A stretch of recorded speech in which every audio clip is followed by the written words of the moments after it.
Thank you, Madam Mayor. Sorry, can you just wait a minute first? I need to see if some places you need to vote on this. Yes. Just before you say it.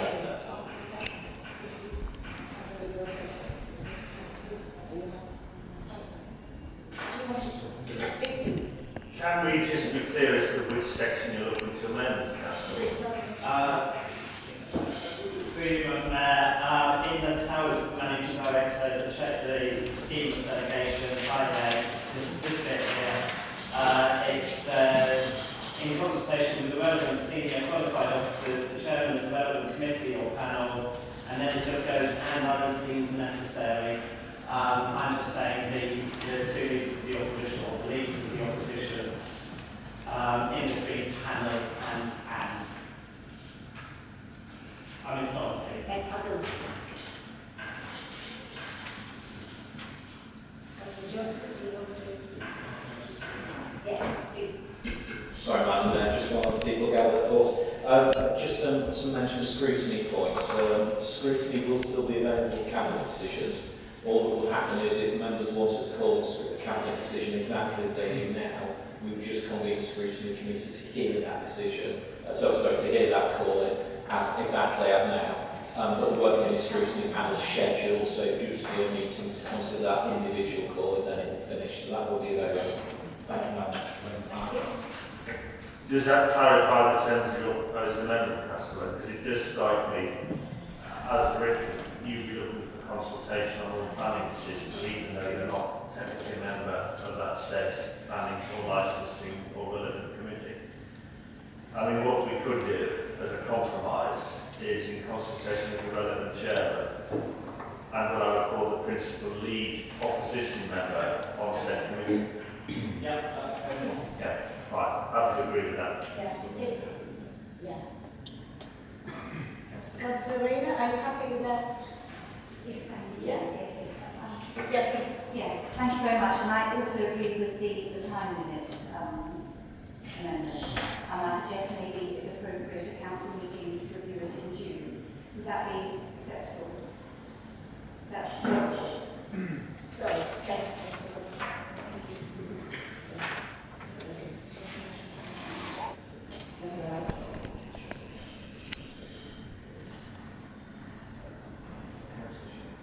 Yeah. So let's agree to the amendment.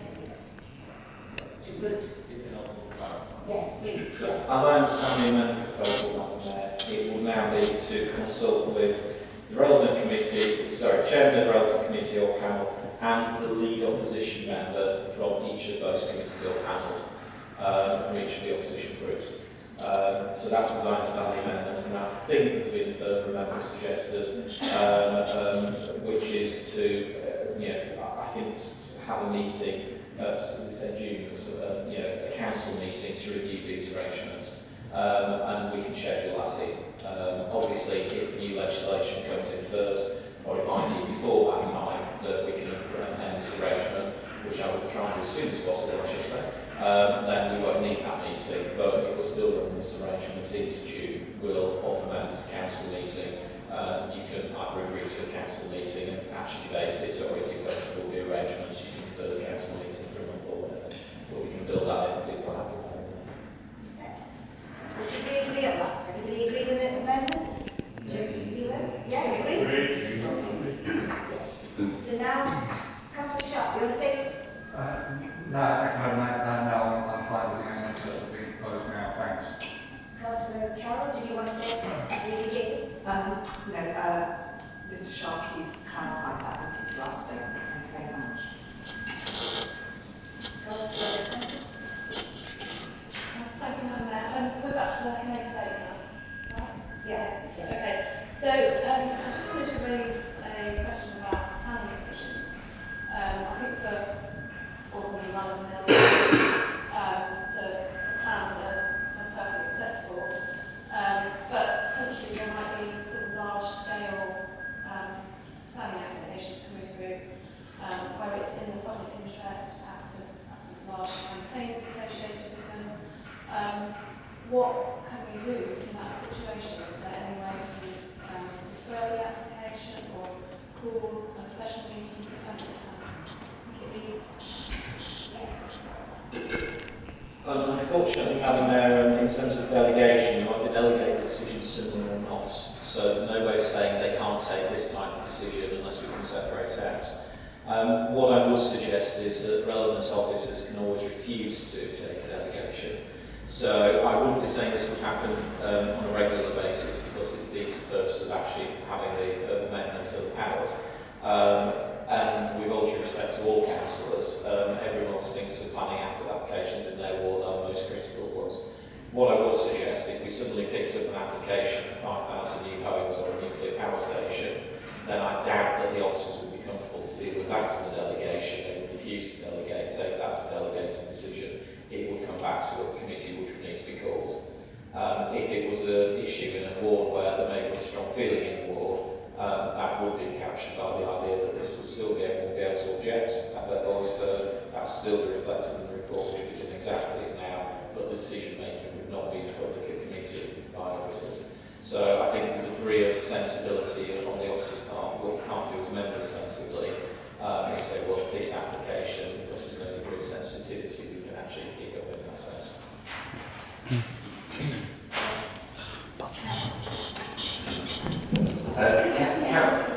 Councillor Bill Campbell beat me to it actually. I was going to ask a question as chair of the Mayfair Area Development Management Panel. I had a very similar question in Birmingham Way. And under enforcement, I get contacted by enforcement officers who ask me if I want to call the matter into the panel or whether I'm happy for the enforcement officers to continue with enforcement. So far, I've dealt with quite a few. I haven't actually called any into panel. I'd be quite happy to say, yeah, they've done wrong, let's enforce it.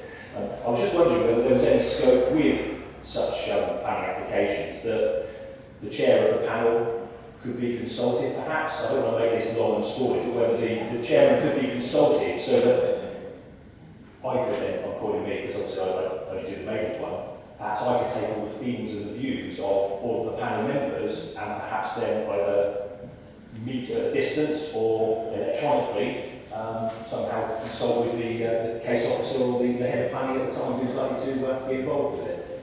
I think it's already, you can see in item 3, power of the managing director. It's on that, you can do that, state emergency.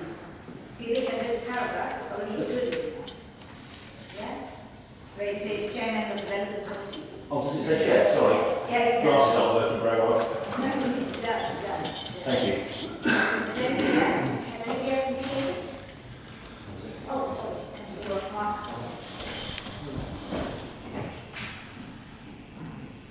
Madam Chairman, I have a list of unresolved issues. Oh, please, this is a special meeting, not to resolve. Absolutely, so I won't be putting them on the Not table. today, yeah, not today.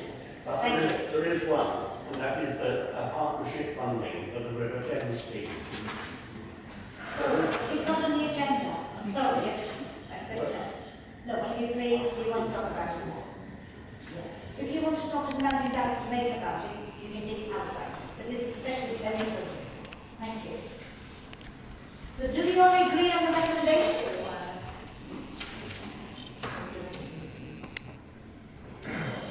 Yes, thank you, Madam Mayor. So, could members just clarify before you make a decision?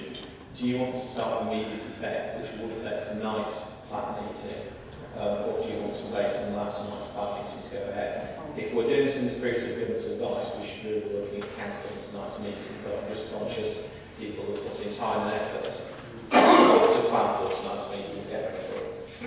I think, Mr. Sharkey, if I may, that this should start with immediate effect. The minute this meeting does. Councillor Werner, you begin. Yeah, I was going to say exactly the same. I think we've got to run some spirit with this and it should start from immediate effect.